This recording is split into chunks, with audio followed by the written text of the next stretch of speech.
नमस्कार मंडळी. आजच्या धावपळीच्या आणि स्पर्धेच्या जगात जो जास्त ओरडतो तोच यशस्वी होतो असा एक गोड गैरसमज पसरला आहे. पण इतिहास साक्षी आहे की खरी सत्ता आणि यश मिळवणारी माणसं नेहमी पडद्यामागून शांतपणे आपली चाल खेळत असतात. शहाणपण हे मिरवण्यासाठी नसून ते वापरण्यासाठी असतं. अनेकांना वाटतं की स्वतःची हुशारी सिद्ध केल्याशिवाय प्रतिष्ठा मिळत नाही, पण प्रत्यक्षात आपली हुशारी जितकी गुप्त ठेवू तितके आपण सुरक्षित आणि यशस्वी होतो. एडा बनून पेढा खाणं ही केवळ म्हण नसून ते एक जीवन जगण्याचं शास्त्र आहे. खालील 8 सुवर्ण नियम तुम्हाला सांगतील की जगाच्या नजरेत साधे राहूनही आपल्या ध्येयापर्यंत वाघासारखी झेप कशी घ्यायची. नंबर 1. तुमची हुशारी साखरेसारखी विरघळून टाका.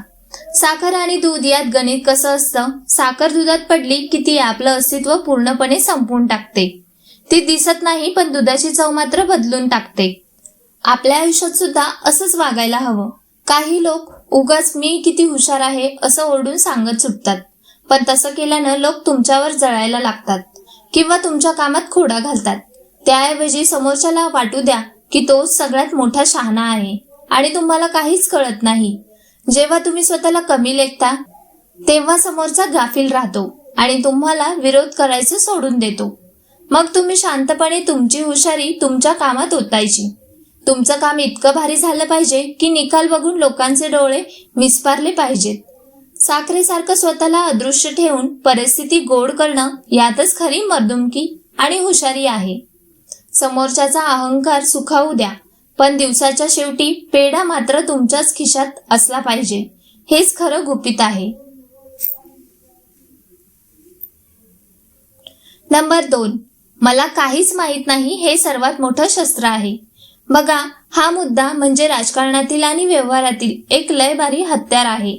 आपल्याकडे सवय काय असते की 4 चौघात स्वतःला लय शहाणं सिद्ध करायचं, पण खरं शहाणपण तर गप्प बसण्यात असतं. जेव्हा तुम्ही समोरच्याला म्हणता ना की अरे बाबा, मला यातलं काहीच कळत नाही, जरा मला समजावून सांग की, तेव्हा त्या माणसाचा अहंकार एकदम सुखावून जातो.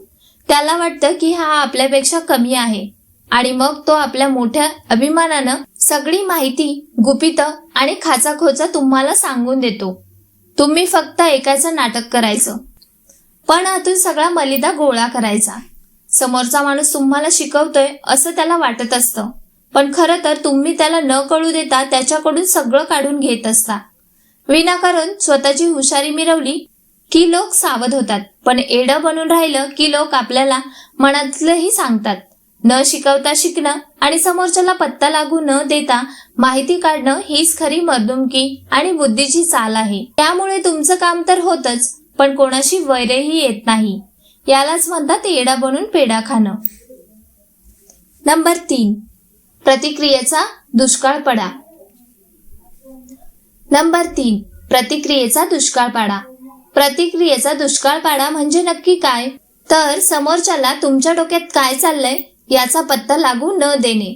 आपल्या गावात एक म्हण आहे, कुत्रं भुंकलं म्हणून आपण काही खाली वागत नाही. तसंच आयुष्यात काही लोक मुद्दाम तुम्हाला डिवचायला बघतात, तुमचा अपमान करतात किंवा विनाकारण टीका करतात. त्यांचं ध्येय एकच असतं, तुम्हाला रागाला आणणं आणि तुमचा तोल घालवणं. पण अशा वेळी जर तुम्ही चिडलात किंवा त्यांना उत्तर द्यायला गेलात तर त्यांचा विजय होतो. त्याऐवजी तुम्ही फक्त एक छोटं हसू द्यायचं आणि गप्प राहायचं. तुमची ही शांतता समोरच्या माणसाला चांगलीच झोंबते. त्याला प्रश्न पडतो की अरे, याला काही फरकच कसा पडत नाही. तुमची प्रतिक्रिया ही लय मौल्यवान गोष्ट आहे. ती अशा फालतू लोकांवरती खर्च करून स्वतःची शक्ती वाया घालवू नका. जेव्हा तुम्ही गप्प राहता तेव्हा तुम्ही तुमची ऊर्जा वाचवता आणि तीच ऊर्जा पुढे जाऊन मोठ्या यशासाठी वापरता येते. समोरच्याला वेडं करायला तुमच्या शब्दांपेक्षा तुमचं मौन जास्त जालिम असतं. हे कायम ध्यानात ठेवा. तुमचं शांत राहणं हाच त्यांचा सगळ्यात मोठा पराभव आहे. नंबर 4. वाघाची चाल आणि मेंढीचं कातडं ठेवा. हा मुद्दा व्यवहारातील एक लय भारी आहे. मेंढीचं कातडं पांघरणं म्हणजे समाजात वावरताना एकदम साधेपणानं, नम्रतेनं आणि शांत राहायचं. लोकांना वाटलं पाहिजे की हा माणूस एकदम सरळ मार्गी आहे. काही लोक तुम्हाला बिचारा सुद्धा म्हणतील, पण त्यांना तुमच्या आतल्या वाघाची खबर लागू द्यायची नाही. तुमची खरी ताकद आणि तुमचे मोठे प्लॅन्स कधीच उघड्यावरती आणायचे नसतात. बाहेरून मेंढीसारखं गरीब राहायचं, पण आतून आपली नजर मात्र त्या घारीसारखी ध्येयावर पक्की पाहिजे. याचा फायदा असा होतो की तुमची प्रगती बघून लोक सावध होत नाहीत किंवा तुमच्या वाटेत खोडा आणायला येत नाहीत, कारण त्यांना वाटतं की तुम्ही त्यांच्यासाठी काहीच धोका नाही. पण ज्या दिवशी तुमची वेळ येते आणि तुम्ही यशाची मोठी झेप घेता, तेव्हा मात्र समोरच्याला सावरणं सुद्धा कठीण होऊन जातं. तोपर्यंत तुम्ही लय पुढे गेलेला असता. स्वतःचा गाजावाजा न करता गुपचूप आपलं ध्येय गाठणं यातच खरी मर्दुमकी आहे. लोक तुम्हाला कमी लेखत असतील तरी लेखू द्या, कारण तुमचा शेवटचा निकालच त्यांची बोलती बंद करणार आहे. हे पक्क ध्यानात ठेवा. नंबर 5, श्रेयाचं गाजर इतरांना खाऊ द्या. आपल्याकडे काय होतं, थोडं काम केलं की माणसाला वाटतं माझं कौतुक झालं पाहिजे, माझं नाव पेपरला आलं पाहिजे किंवा हारतुरे पडले पाहिजेत.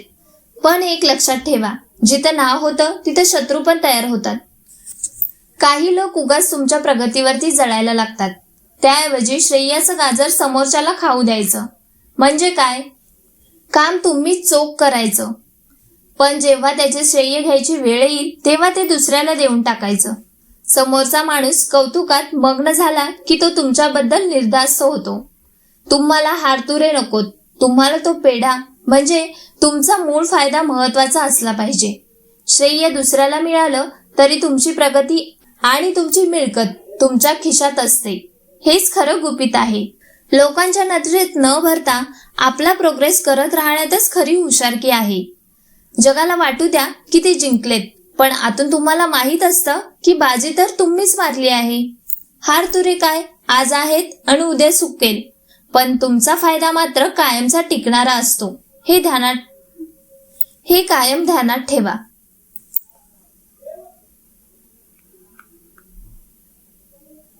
नंबर 7, स्वतःची व्हॅल्यू गुप्त ठेवा.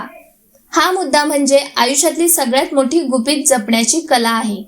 आपल्याकडे लय जणांना सवय असते, थोडं काही मिळालं की लगेच गावभर सांगत सुटतात. पण खरं सांगू का, तुमच्याकडे किती लक्ष्मी खेळते, तुमच्या मनगटात किती ताकद आहे आणि उद्या तुम्ही कोणती मोठी उडी मारणार आहात, हे जोपर्यंत तुमच्या मनात आहे तोपर्यंतच तुम्ही सुरक्षित असता. एकदा का हे जगाला कळले की लोकांची नजर लागते आणि तुमच्या वाटेत अडथळे यायला सुरुवात होते. स्वतःची खरी किंमत कधीच उघड्यावरती आणू नका. लोक तुम्हाला साधा समजत असतील तर समजू द्या, त्यातच तुमचा फायदा आहे. तुमची तयारी अशी असली पाहिजे की ज्या दिवशी तुम्ही यशस्वी व्हाल त्या दिवशी तो एक मोठा धमाका झाला पाहिजे. लोकांना तुमच्या यशाचा आवाज ऐकू आला पाहिजे, पण तो आवाज होण्याआधी तुम्ही काय केलंय याचा कोणाला सुगावा सुद्धा लागला नाही पाहिजे. तुमचं गुपित हे तुमचं शस्त्र आहे. ते म्यान करून ठेवलं तरच वेळेवरती वार करता येईल. त्यामुळे गुपचूप आपलं काम करत राहायचं आणि आपलं नशीब स्वतःच्या हाताने घडवायचं. हे खरं गुपित आहे. नंबर 8, गरज संपली की रस्ता बदला. गरज संपली की रस्ता बदला याचा अर्थ असा नाही की कोणाशी कृतज्ञ वागायचं, पण याचा खरा अर्थ असा आहे की एकाच ठिकाणी रेंगाळत बसून स्वतःची प्रगती थांबवायची नाही. एडं बनून आपण लोकांकडून काम करून घेतो, त्यांच्याकडून शिकतो आणि आपलं ध्येय गाठतो. एकदा का तुमचं काम फत्ते झालं, तुम्हाला जो पेढा हवा होता तो मिळाला की तिथेच थपकून राहू नका. काही लोक कसं असतं, एकदा कामात मदत केली की आयुष्यभर उपकाराचं ओझं तुमच्यावरती लादण्याचा प्रयत्न करतात. अशा वेळी सावध राहायचं आणि सन्मानाने आपला रस्ता बदलायचा. तुम्ही जर तिथेच रेंगाळत राहिलात तर लोक तुम्हाला त्यांच्या सोयीप्रमाणे वापरायला लागतात. आपलं उद्दिष्ट साध्य झालं की नम्रतेने बाजूला व्हायचं आणि आपल्या पुढच्या मोठ्या ध्येयाकडे निघायचं. कोणाच्याही उपकाराच्या ओझ्याखाली दबून राहताल तर तुमची पुढची झेप आखूड होईल. स्वतःची प्रगती आणि स्वतःचं स्वातंत्र्य जपण्यासाठी योग्य वेळी तिथून बाहेर पडणं हीच खरी मर्दुमकी आणि हुशारी आहे. आपलं काम झालं की आपलं भविष्य घडवायला मोकळं व्हायचं.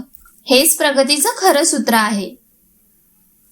थोडक्यात सांगायचं तर आयुष्यात विजेता होण्यासाठी प्रत्येक वेळी तलवार चालवण्याची गरज नसते.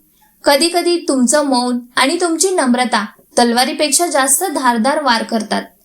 स्वतःला साखरेसारखं विरघळून परिस्थिती गोड करणं आणि श्रेयाचा मोह सोडून फक्त फायद्यावरती लक्ष केंद्रित करणं हीच खऱ्या मुत्सद्दी माणसाची ओळख आहे. लक्षात ठेवा, शांतता ही कमजोरी नसते, तर ती वादळापूर्वीची तयारी असते. जेव्हा तुम्ही जगासमोर काहीच माहीत नाही असं दाखवता, तेव्हा तुम्ही प्रत्यक्षात सर्व काही शिकत असता. त्यामुळे स्वतःची ताकद राखून ठेवा, गाजावाजा टाळा आणि ज्या दिवशी निकाल लागेल त्या दिवशी तुमच्या यशाचा आवाज संपूर्ण जगाला ऐकू येऊ द्या. धन्यवाद.